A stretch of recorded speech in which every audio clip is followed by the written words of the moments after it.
Hi everyone, I'm Ali. It's Creating with Ali. Just put on some cupcakes, but I do have some rhubarb up in the garden and I'm thinking about making some rhubarb jam. So if you want to find out how I go about doing that, make sure you stick around and watch the video.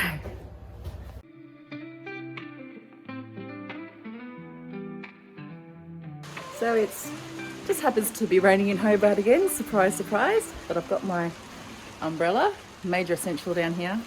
I've got my scissors for cutting the rhubarb. So let's head up right to the back and go and get some.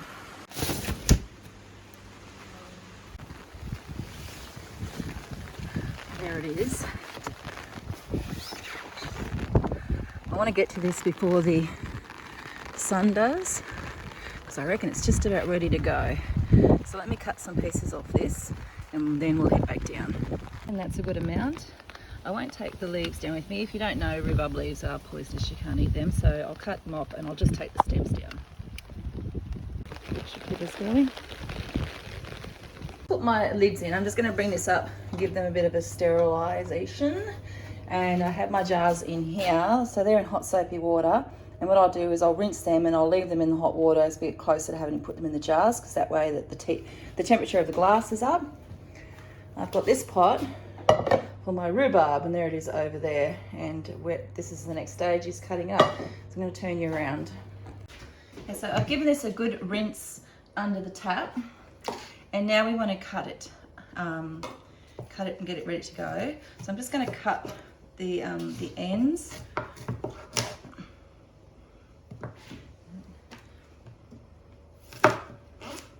This one's feeling a bit, might go both ends.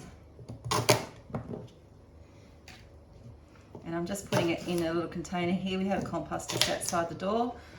So this can all go into the compost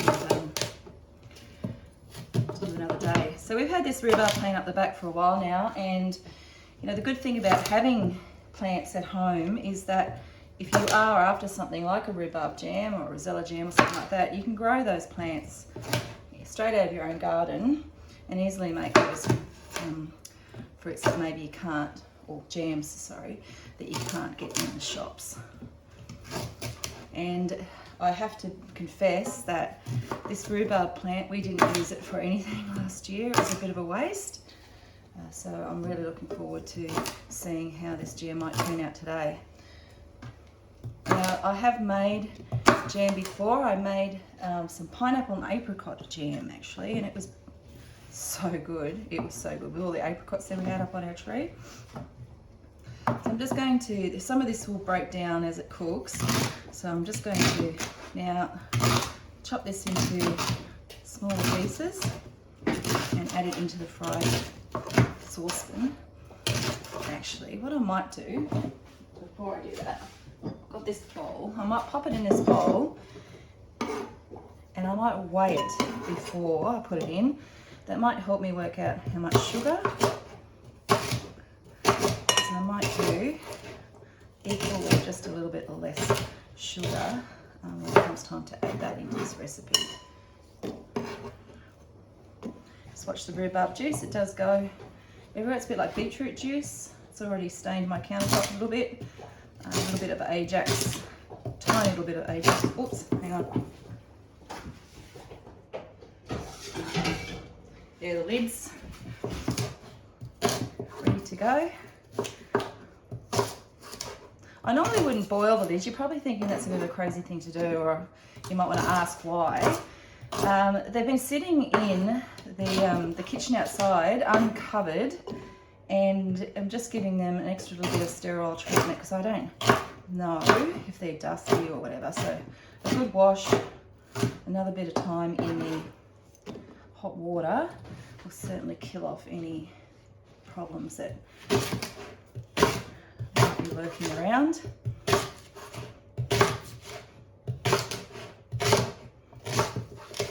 All of this is going to be stored in the fridge so that we can just eat.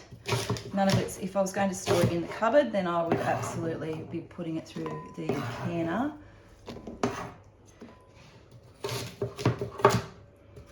But I don't think it's going to last that long, to be honest.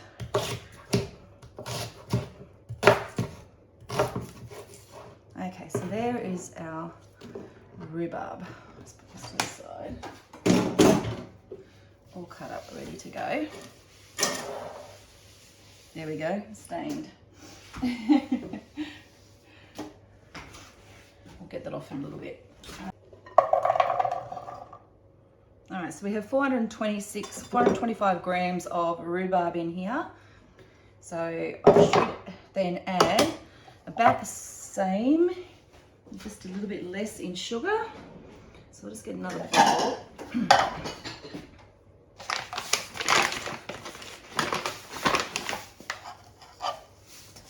Cleanest bowl.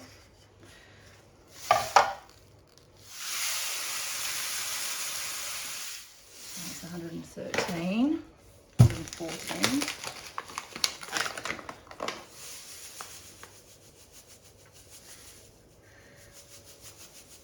If I go about 250, that's 1 cup of sugar. Okay, and I might leave it at that. So a cup of sugar is more than enough in here. And then finally, sugar everywhere, I want to add some lemon juice.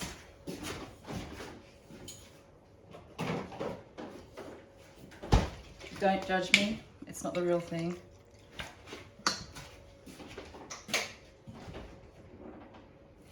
And the final thing that I want to add in here is just a little bit of water. So just a splash. The rhubarb itself will have a lot of juice in it. I can add some more water if I need to as it cooks down, so we'll just have to keep an eye on it and see what it does. So this is going to go out on the stove. So let's go over there and pop it on the stove.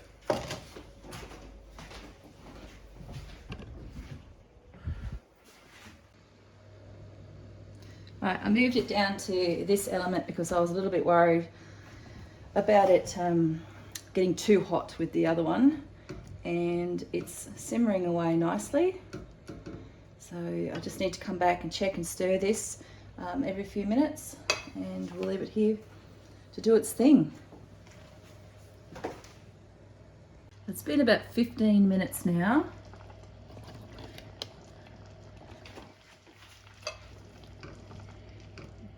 And it's starting to get a little bit thicker in there.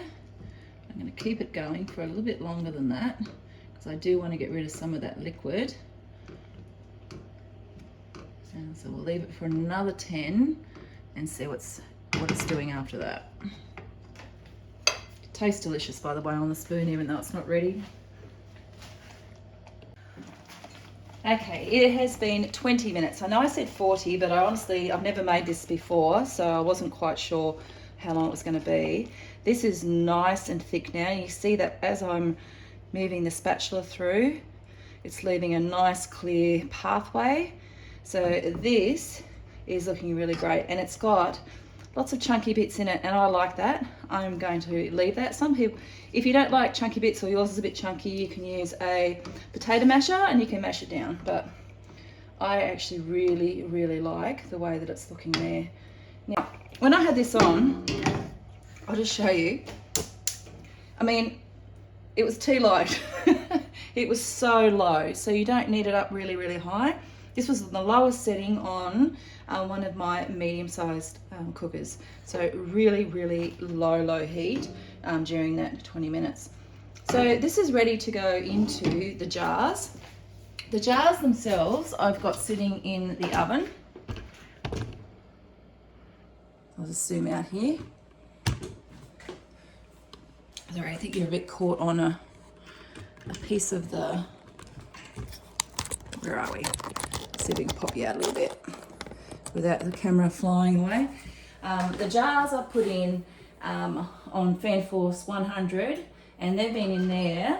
I actually put them inside the muffin pan, just sterilising. I did give them a wash with hot soapy water. So I'm going to get those out shortly, and then we will spoon our jam into those. And over here I've got the lids that have been boiling, and making sure that they are all very sterilised too, because we want to keep everything really sterile during this part of the cook.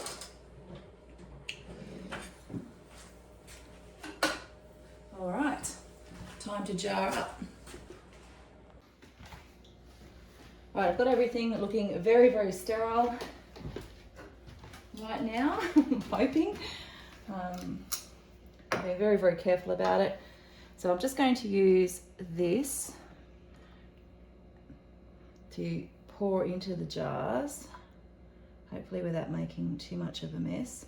And like I said, these jars have been in the oven, and I did so many because I really was not sure as to how many I would need for this.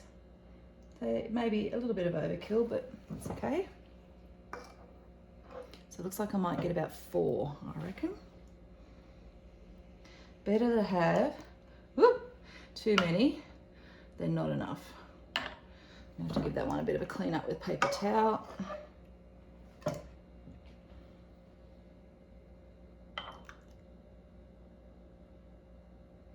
And that one too. And see if I can, without getting too messy. You know what, it's fun to get messy, isn't it? Although when you're trying to prep food, maybe not so much.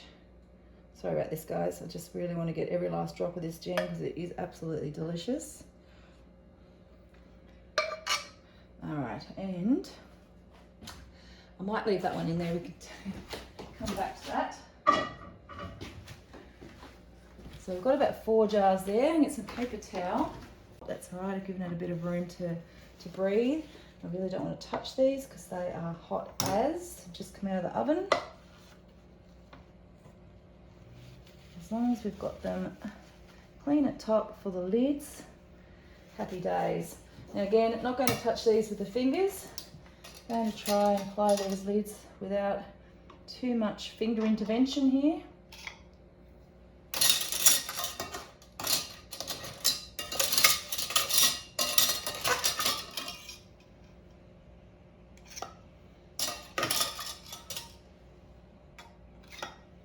These have come straight out of the sterilisation bath, and I know that I sterilised way too many, but that's okay. You know what? It may have been many, but it was just enough. I actually dropped one, so lucky I didn't have any more than what we've got here. And then the bands go on, and then I can bring them out onto the counter. And in a minute, I'll just get the tea towel and I'll make sure that these are on properly.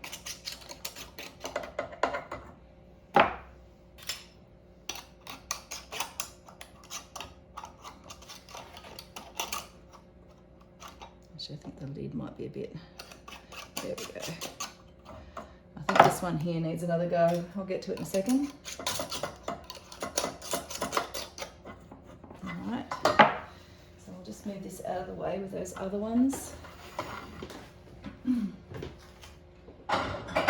They go in the box to live another day. Let's have another look at this one here. There we go.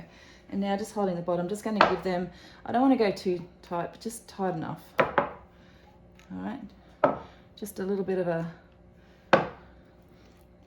last thing we need is a strong man having to turn up at our house to to clean it up.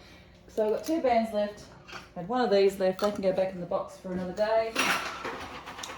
And out of that batch that I got out of the garden, I've ended up with 5 containers of the rhubarb jam. So these will need to sit out now. Don't touch the tops. What will end up happening is as it cools down, the tops should then depress on themselves, so you hear them going pop, pop, pop, which means that they are sealed properly, and then you've got your jam for later. So that is how you make some beautiful rhubarb jam. Okay, they turned out better than expected, that's good. And now, a little bit of this on top. I believe that if you have this with cheese, it's supposed to be really good.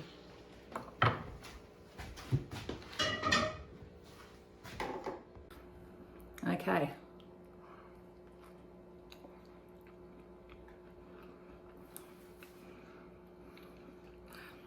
Yeah. That's pretty damn good. That is pretty damn good. If you have enjoyed this video, don't forget to give me a like, subscribe to the channel. I know this is a bit different to other content, but I have said that I'm changing it up a little bit, and we're doing a little bit of, hang on a minute. We're changing up the content a bit. So crafting, DIY, making money online, in the garden, all those sorts of things. So this is going to be a very broad channel from now on. If you like that, then make sure you subscribe and hit that notification bell. I hope you do stay, because there'll be lots of fun and antics happening in this house, I can tell you. Oh my God, that's good. I'm gonna run some up to hubby and share with him. Thanks for sticking around, watch the video, and I'll catch you in the next one.